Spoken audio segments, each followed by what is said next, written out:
From high dudgeon to low T, here are today's top lines. It could just be a question of blood flow. What Obama showed the world tonight. To my friends on the right is that we have a weak, I guess the kids are in bed so I can say it, flaccid, low T, impotent foreign policy. I ask you to reconcile your commitment to America's military might. And that is a disaster for this country. With a failure to act when a cause is so plainly just.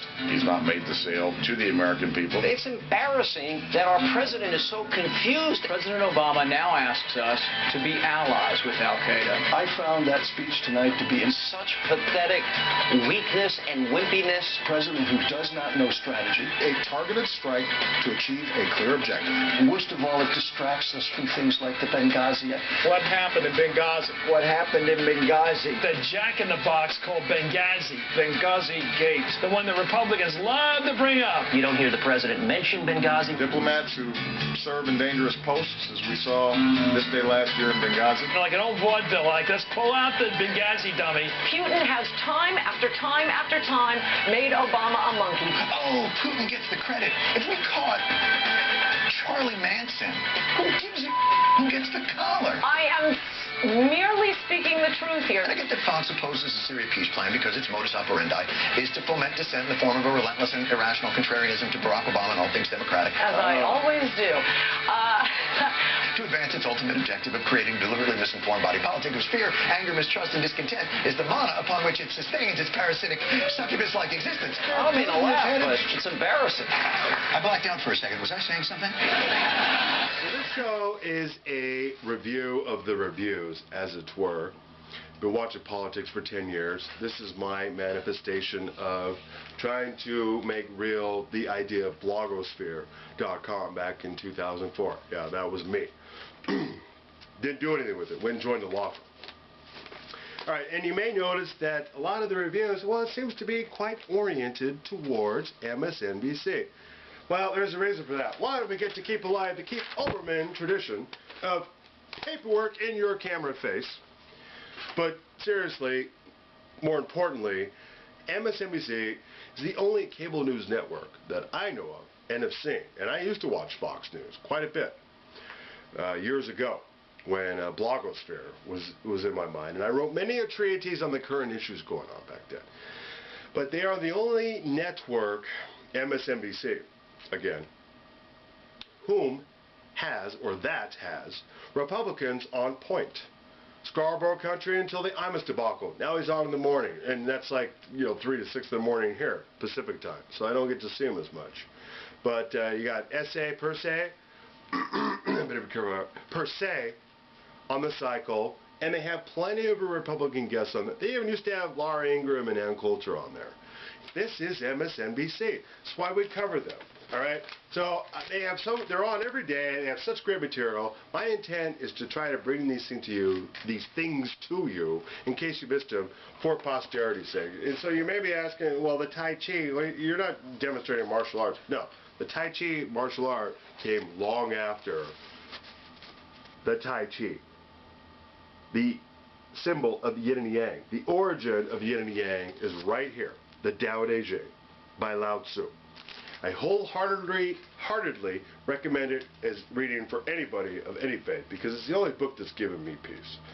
And it's not so much a religious or organized religion kind of a book. It's more of a spiritual, philosophical guideline as to how to get along with everyone and everything in the universe. All right, so I've set it up. So at the end of each show, I'm going to try to read a bit of wisdom from the Tao Te Ching and also quote something from myself that represents the right of center, since she can't talk, because a lot of times MSNBC does represent the left of center, or just the slightly left of center viewpoint.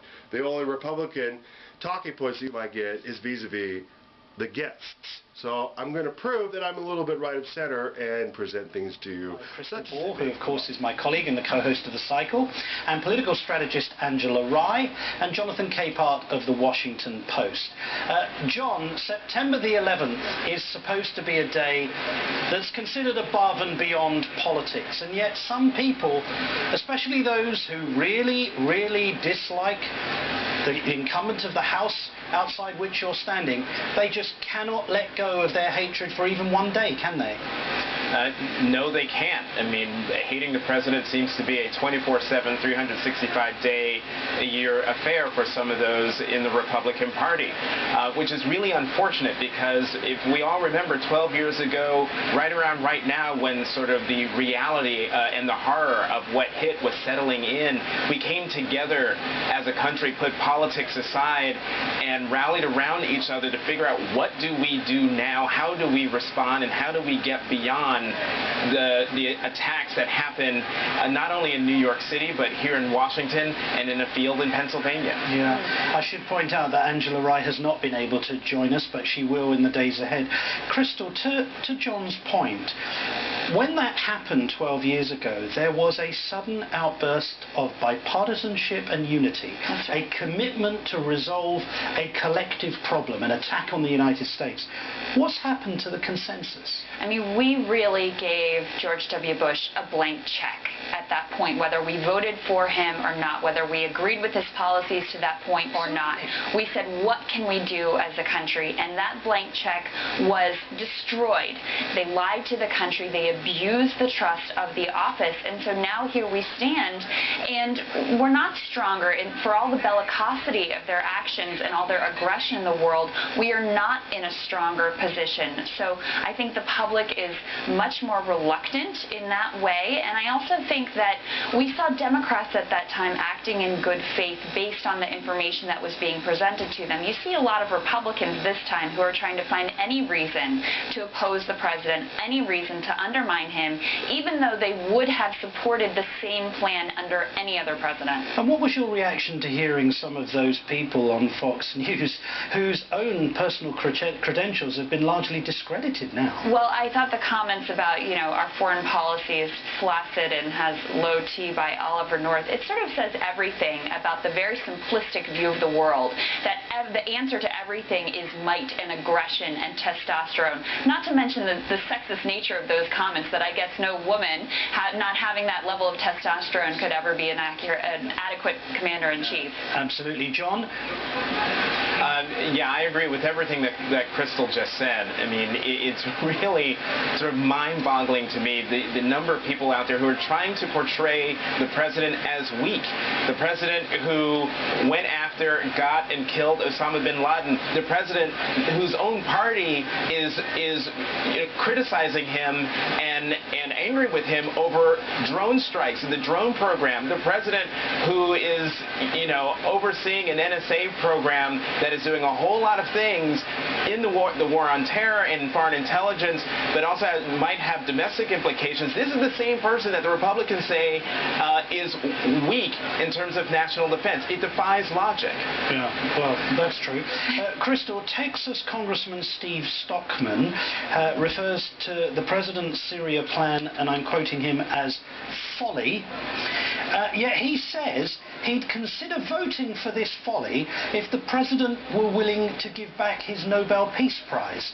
Now, can you explain to our viewers what mustard gas and sarin on little children has to do with handing back the Nobel Peace Prize? It's going to any length to stick their finger in the face of this president and to undermine this president. I think what we've really seen... But that's ludicrous.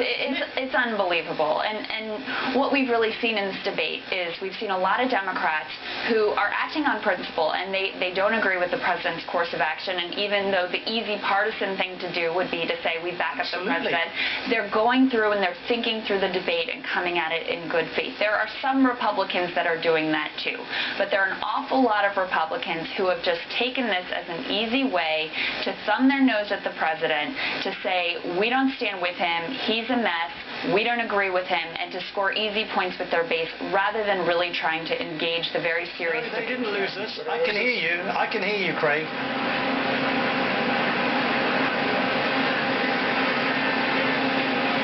Oh, sorry, guys. I thought okay. you lost us for a second. Go Sorry ahead. about that, Martin.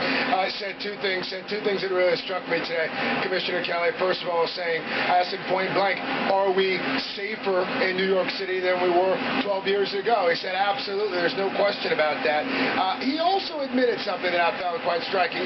Martin, you pick up any major newspaper in this country today, 9/11, whether it's a commemoration, whether it's how it's affected foreign policy or domestic policy, not on the front page of any major newspaper in this country, including major newspapers in New York City.